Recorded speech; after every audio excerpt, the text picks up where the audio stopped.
Hello everyone. Welcome to the second episode on Walkthrough with Bhagavad Gita by Shipra Uppal. This episode is dedicated towards presenting the first two chapters, that is Arjuna Vishaad Yoga and Saankhya Yoga, in a nutshell. Chapter 1, Arjun Vishaad Yoga. Why people turn spiritual? Because after having a lot of pain, doubts and unsolved conflicts, finally we turn onto spirituality to find the answers. So I can say that our spiritual journey usually begins with pain, doubts and conflicts, both inner and outer conflicts. The message of first chapter of Bhagavad Gita is this only. The root cause of all the sorrow and sufferings in this world is our inability to deal with the inner and outer conflicts.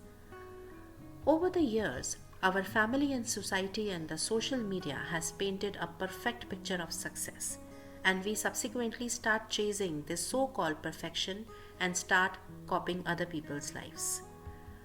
After chasing that perfection for years, at a certain point, we start doubting ourselves whether that so-called perfect life is achievable or will actually make me happy. And here we begin to question our materialistic goal, our ambition and the milestone of success, which is deep rooted within us. While the initial doubt can often bring great uncertainty and confusion, and discovering our life purpose within the repeated failures can also be a reason for the advent of the spiritual journey. It is the same very doubt, that is the material conflict, that had arisen in the mind of King Dhritarashtra, and so he expressed it at the onset of his secret conversation between him and his secretary Sanjaya. And what he said is expressed as the first shloka of this chapter. Dhritarashtra uvacha dharma kshetre kurukshetre samveta yuyutsavaha mamakaha pandavaschaivaha kim akurvatah sanjayaha. Here, since this chapter talks about giving us some way out of the doubtful situation. Doubt as spelled as D-O-U-B-T. The D that states for Dhritarashtra and Duryodhana represents the destruction seeded by the doubt, or may I say the material conflict in their mind, and is covered from shlokas 1 to 12 of this chapter. Innumerable soldiers had assembled on the war ground of Kurukshetra because of the stubbornness of the deep-rooted ambitions of these two characters. Determined to seize the throne of their cousin, sitting in his palace, King Dhritarashtra wanted to inquire everything, whatever was happening on the battlefield, while his son Duryodhana is busy firing up and igniting his army as he prepared for the war. Dhritarashtra was physically blinded, but he was not mentally blinded. But here he and his 100 sons were mentally blinded by greed, jealousy and materialism. When a person starts to think in terms of his selfish gains and personal excellence, then the feeling of anxiety, frustration and disappointment are just like the uninvited guest in his life. The person with material entanglement becomes very unmindful and blind to the ill effect of his actions. Here, since the letter O in doubt stands for ominous or threatening results, is represented under shlokas 13 to 20 of this chapter. Here, despite of Duryodhana's bombastic and arrogant words, the threatening result of his arguments, blame-shifting, confrontation with his teacher Guru Dronacharya is made clear from the very beginning. Too many signs indicate his predictable defeat. Those who stand on the side of purity and righteousness are always victorious of whether the world seems loaded against them. And one who is the carrier of goodness is never defeated by the wickedness or evil. U that stands for uncertainty is represented under the shlokas 21 to 27 of this chapter. Here, despite knowing that Arjuna protects the dharma he is still uncertain about fighting his opponents who were also his relatives. Here comes his mental conflict. The chariots are ready, arrows are drawn, battle cries are sounded, and conch shells are blown, but Arjuna wanted to take a final look at the armies. He requested Lord Krishna, who took the role of his charioteer, to drive the chariot to the middle of the two armies so he can satisfy his curiosity. To his credit, despite the intensity of the situation, Arjuna took time to reflect. Life sometimes is crowded with responsibilities and burning issues, but attending to such demands, that too at the cost of quality spiritual introspection, should given a second thought. Well, unfortunately, today the chronic disease of modern man, with an excuse of having no time at his disposal, especially when it comes to spiritual upliftment, people don't have time for it. B, that stands for bafflement or confusion, is represented from the shlokas 28 to 30 of this chapter. Foreseeing the imminent suffering and the death, which is the expected consequence of this war, Arjuna begins to analyze his dilemma. At this stage, deprived of the spiritual vision, his confusions and uncertainties intensified, and he became more bewildered. And here comes his spiritual conflict. When someone lacks the understanding of the spiritual identity, then his relationship with God, alongside his spiritual life purpose, get weakened, and the person gets frustrated by the life's challenges. T, that stands for transformation or the turning point, is represented under verses 31 to 42 of this chapter. Here Arjuna justifies his decision to retreat from the fighting. He says, because it will be cruel to terminate the lives of so many soldiers. Number 2, even an unrivaled and unmatched kingdom would bring no happiness to me, because I will be deprived of the company of my near and dear ones I will just kill. Thirdly, one would surely accumulate bad karma as a result of such brutal violence. Fourthly, the wholesale killing involved would destroy the family unit and social structure, causing havoc for the future generation. What they are left for now? Thus Arjuna's mind was overwhelmed by grief. Arjuna set aside his weapons and resolved not to fight. Here, Sanjaya, who was observing all this from the palace in lieu of the gifted divine vision, described this to King Dhritarashtra and said, Arjuna uvacha eva muktva Arjuna Saankhya rathopasta uvavishat vishrijya sasharam chapam shokasam vignayamanashaha.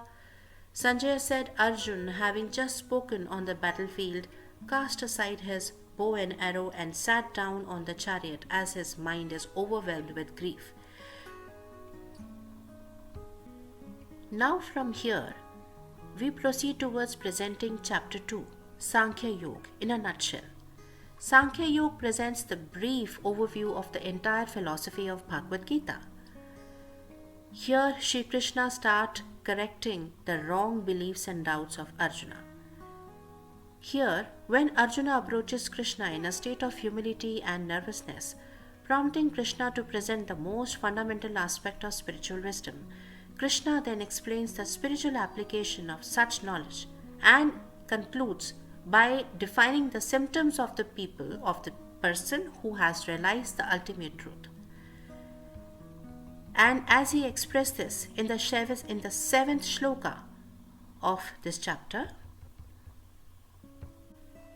it says, Karpanya dosho pahatva swabhavaha Prishyami tvam dharma sammurachetaha yashreyaha sani chityam bhrumitanme shishyate ham shadimam tvam prapannam.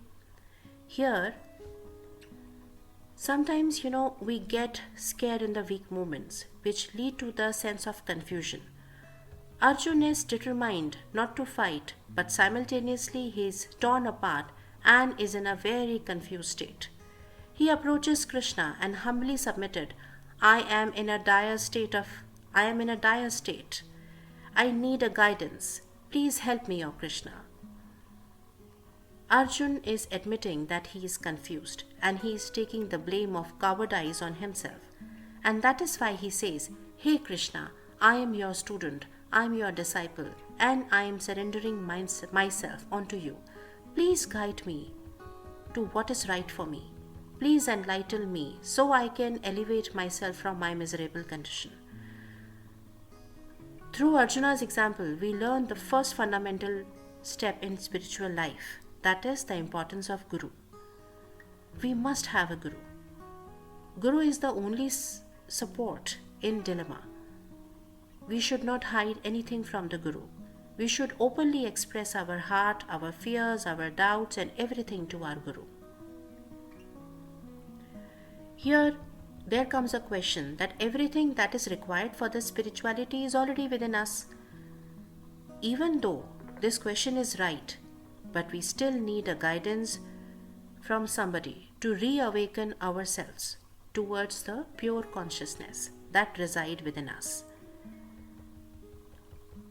The spiritual conflict of identity here is presented under verses 11 to 30. Krishna begins by teaching Arjuna the most fundamental understanding of spiritual life. As an example, a driver who's driving a car, he is just utilizing that vehicle to reach the destined place. Just like that, we are the spirited souls in this material bodies, and we are utilizing this body for completing our lives and maybe utilizing our life purpose.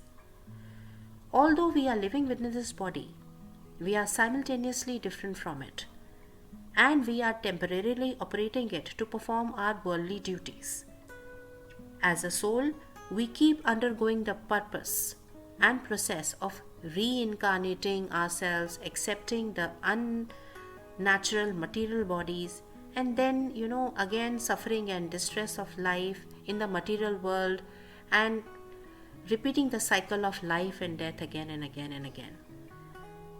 This is the first fundamental teaching that a guru imparts, the knowledge of who we really are.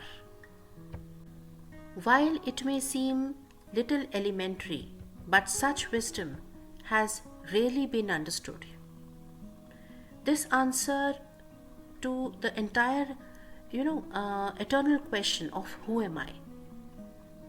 Binded by the spiritual conflict, this answer can set the soul free from all the material bondages. It is the solution that we should try and apply again and again in our lives. When we ask ourselves how such knowledge can affect our day-to-day life in the real world, even in 2025, well, Krishna addresses this question by presenting the two essential duties of a spiritual soul in a material body. What are the two duties? The two duties are discussed from verse 31 to 53 of this chapter.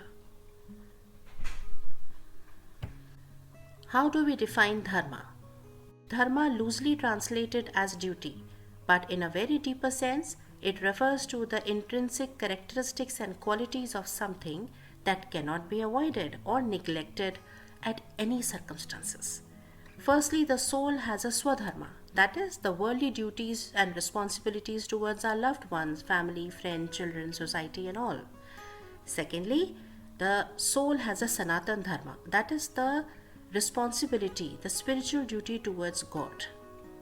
We must execute such dharma side by side. Many individuals neglect their sanatan dharma and become too busy and obsessed with their swadharma. The most progressive path to be fully aware of both the duties, and in doing so, we can lead a very happy and balanced material and spiritual life. What is the result of someone who performs such duties with determination and enthusiasm? Well, such a person becomes Atmaram. What is Atmaram? The concept of Atmaram is presented from shlokas 52 to 72 discussed in this chapter. Krishna explained how the Atmaram is unaffected by happiness or distress, gain or loss, honor or disrespect. Rising above the dualities of this world, such a spiritual soul liberates himself of emotions like fear, attachment, and anger. Remain absorbed in spiritual delight and transcendental consciousness. Shloka 70 of this chapter says, Apurvamana pratishtham samudraha mapaha pravishyanti yadvat tadvat kamayam pravishyanti sarve sashanti mapnoti na kamakami. This shloka says, person who is not disturbed by the never-ending flow of desires, such person is like a river that enters the ocean without disturbing it. The ocean, which is always filled with water, is always still and is peaceful, and not like a man who struggles to satisfy his daily desires. In this way, Krishna summarizes the spiritual journey of freedom, living in the world yet remain unaffected by the worldly bondages. It should be noted that there are many schools of thought and perspective when it comes to the understanding of Bhagavad Gita, and the information presented here nearly scratches the surface of the topic. This podcast presents a microscopic fragment of the broader knowledge of the greater epic. Connect with me to get the deeper insight on how the shlokas perfectly resonates within the current situation of our life and how we can apply the teachings of Bhagavad Gita to transform ourselves. The very first few people can book a free session on the critical aspect of Bhagavad Gita for a long-term success. Share कीजिए अपने experiences मेरे साथ on Walkthrough with Bhagavad Gita by Shipra Uppal. Thank you. No one's life is perfect. We are all born to experience the imperfections and sufferings. But imperfections and sufferings are all about learning, no? How would I evolve if I don't suffer? How would I enhance my understanding on life if I don't suffer? How would I educate myself if my imperfections don't bother me? Imagine a life where everything is fair, then what's the learning? Imagine a life where I get what I want, then where is the evolution? Why should I work hard when everything just go my way? Well, growth is a consequence of going against the gravity, and going against the gravity invites sufferings. Is there a formula of utilizing the perspective of pain to grow? Like we say, pain is inevitable but suffering is optional? Yes, there is. And the formula lies in Bhagavad Gita. Well, there are books and scriptures that talks about the pain and offers some solution too. Because every book has detail. But Bhagavad Gita has principles. And these principles can be subjectively applied in every individual life context, in every age. To me, Bhagavad Gita has been my guiding force, as what happens to us as our life experiences is inevitable, but how we respond to it is our choice. Namaskar, I am Shipra Uppal. I am an NLP coach and practitioner, a chakra healer, a voiceover artist, a leadership coach, and the founder of SARATHI Voices, Visuals and Spirituality. Apart from being an entrepreneur, I am also a soft skill trainer, an author, a researcher, a corporate event management, and a preacher of Bhagavad Gita too. At SARATHI, I conduct NLP sessions blended with spirituality and help people to connect with the supreme element and observe an upliftment in every aspect of their lives. I shall be speaking on this platform. आइए बातों बातों में सारथी के साथ भागवत गीता के आध्यात्म के सार को साझा करें. On Bhagavad Gita, A walkthrough for life with Shipra Uppal.